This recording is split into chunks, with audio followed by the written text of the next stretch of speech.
Now at 5:30, the leaves are changing, temperatures are falling, and respiratory viruses are ramping up.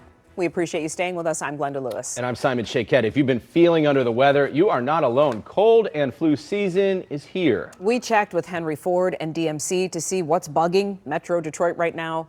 A Henry Ford primary care physician out of Bloomfield Township tells us they're seeing a rise in acute illness in school-age children, including croup, strep throat, and COVID-19.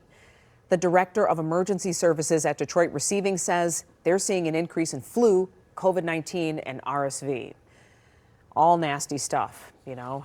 One major concern, a viral illness, pneumonia. And we were just talking about the passing of Diane Keaton and what causes this infection. We lost a legendary actress to this, and we say, Doc, this can be really serious, obviously.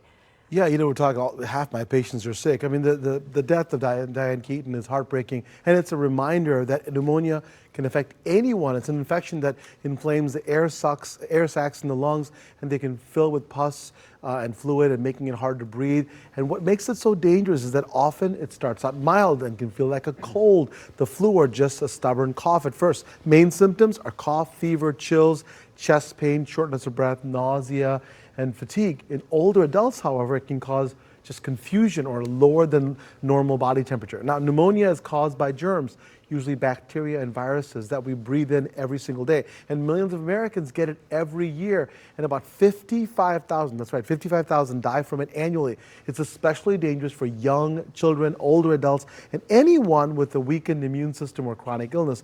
In these groups, it can turn life-threatening, and that may have been what happened to Diane Keaton. She hadn't shared any recent medical issues publicly, but reports say that her health declined suddenly. At 79, she was in a higher risk group where recovery can be a lot harder.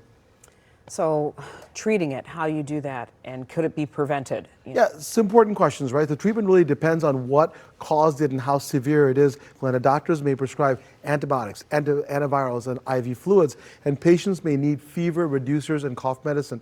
You know, for most healthy folks, right, if you catch it early and you get care early, you can recover fully. But if it's ignored or untreated, pneumonia can become very serious. And even with treatment, some folks can develop complications like sepsis, fluid around the lungs, lung abscesses, difficulty breathing, especially in those higher risk groups.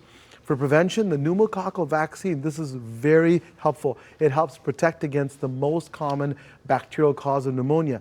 Folks age 50 or older are eligible. Also, please get your flu and COVID vaccines. This can help since these viruses can sometimes also lead to pneumonia. To lower your risk, here's the thing, keep your immune system strong.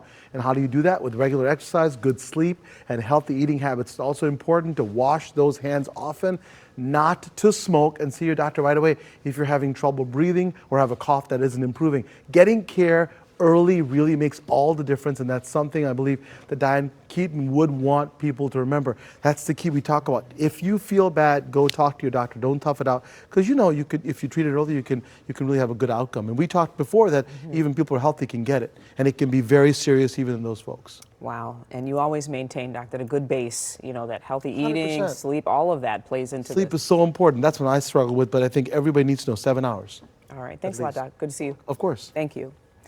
This week on the Dr. Nandy Show, Dr. Partha Nandy taking a closer look at the effects of food allergies, the challenges of living with them, and strategies for prevention.